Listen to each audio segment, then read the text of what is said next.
Dude, let's get out of the rumour mill. Yeah. Let's get some race tape up and let's drop in to the document. Wow. Okay. That was really great. I think we got to do it because otherwise we just end up just talking about like this and that and this. Whereas they've actually outlined it in this document by the looks of things. Yeah. So okay. to audio listeners, there's going to be sort of pauses. Yeah, there is. Us three morons try and read what's been released.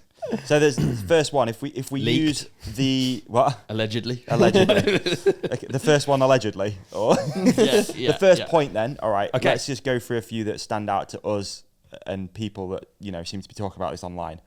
So the first one on the Pink Bike article, which is really good if anyone wants to read it, it's called Racing Rumours, Everything We Know About the Potential Changes to the Downhill World Cup to 2025. The first thing they spoke about is that semi-finals might be gone and a two-stage last chance qualifier system could be its replacement. No, totally. You think that's good. This is something that Needle spoke about a while ago as well. There's two good things about that. Like, I think they're going to take away protected riders, which is quite epic. Obviously, I've never had the privilege of being protected, but I think it is quite cool because, like, let's say Amory or Bruni can just get like they can go buck wild in quali and then know full well that they sorted for the final.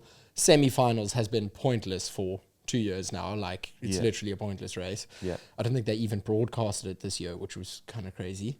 But that's quite cool because I think at the end of the day, it is going to be one of those, few people at the end of the day who's going to win the final. So, like, you don't need a top 60 final or whatever, something like that. So that would be quite sick. Having, like, I think it's top 20 out of qualifying go straight to final. And then there's a 10 place last chance qualifier, which is quite moto, quite sick. So the opportunity for someone who's maybe like just goes really well on that track or can put together a crazy fast run, but they lack consistency. There's still it's almost like the wild card option. You're still going to get like an array of different riders, not just the same old. Okay. So that's quite cool. Like, and then from there, having like, imagine if like Amory or Loix in like last chance qualifier because he like washed his front wheel, then he's that's a cool story. Sweating in the start gate. I like the LCQ thing. That'll be cool. Just to clarify, so the new qualifying for Downhill World Cups will feature Q1, where the top 20 men and 10 women will go straight to finals. The Q2 session will offer a last chance for the remaining riders to make it to finals. In the second qualifying session, the top 10 men and 5 women will progress to finals. So like you said, 30 men, 5 women. It will be interesting to see how this plays out as more runs can be a disadvantage. Anyway. So we're going to say that is a positive change. Yeah, we've got a positive. We've got a thumbs up. Not bad. Out of the gate, that's nice. We got a thumbs fairly up. similar to the old regulations. Basically it's turning back the clock. Not bad. I'm a massive fan of that. Hopefully they broadcast it. Hopefully there's stories and an actual, like, the broadcast package is telling you what's going on. Yeah. Because otherwise it's still pointless. Do you know what I think it's really, really hard not to do? And it's just jump on board with the general feeling. And it's good to actually try and be objective. That's what I quite like going through this and actually breaking it down because it gives you a chance to be like, okay, that's not too bad. I can't like actually hate on that. I can't hate on that. No. I think that's sick. Okay. Yeah. Let's do another positive one that I saw and liked then. Okay. Which we'll just jump away from the Pink Bike article, is choosing a number. I think that's sick. Massive fan of choosing a number. Yeah. There's loads of potential off the back of that with merch and... Very cool, yeah. Yeah, cool. I think you have to win a World Cup to be allowed to choose a number, which is also quite gangster. So... really? So it's a club. That's very cool. So then if you've won a World Cup, you can say, okay, I want that number or something like that. I don't know how it'll work with like, maybe it'll just go to like total World Cup wins and then somebody can be like, I want that number. Please win like one that. so you can get 69 for life. Actually, be pretty gangster if one of the riders wins. You won a World Cup and you picked 69. Teo, what you Yeah, that's good. I'm a massive fan of that. I think, big fan of that. It's huge. And they get to choose the colours of the plates, which I don't understand. Don't understand that part of it, but that's something that's interesting. Hey, do you know what? Before we jump to the next point of change, I appreciate we're jumping already out of the race tape, but like, I think at the start of this document, they've got their why they're doing the changes and what they're aiming for. Ooh, nice. So it's quite good to be able to like relate back to like what they're actually talking about, because if you don't set the you know what I mean. So what they've said is they're trying to create value in our sport. They're trying to elevate the UCI World Cup I mean, yeah. Yeah. Create a pathway. So that's build a strong sporting pathway for riders and teams from national to continental to UCI World Cup. So, yep, makes sense.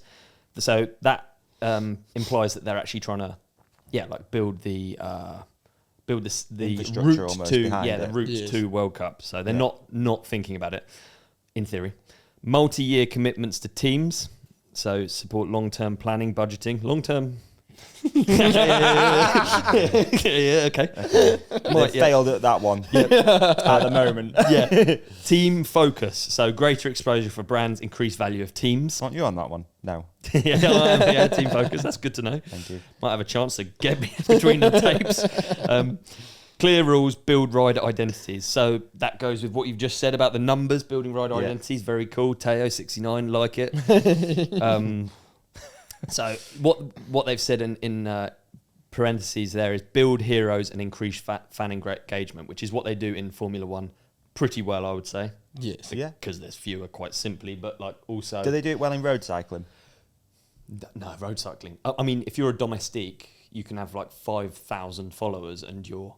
Right. Yes. You know what I mean? I was about to say, I like, think I know 2 road cyclists. Yeah. That's fair. So I wouldn't say that they do really, but maybe they do. No. I don't know. I think Formula One they really do, because even the back of the grid they'll have little like driver focuses and Yes. talk about the teams, even though they're like literally sucking their last place every single race, and they celebrate small victories. Yes. Which I think is quite cool actually. Yeah. Like, oh my I don't know god. if I'd savage in Formula One where they're like, oh, Haas is such a crap team or whatever, and then they're like 0.8 off like they can't even.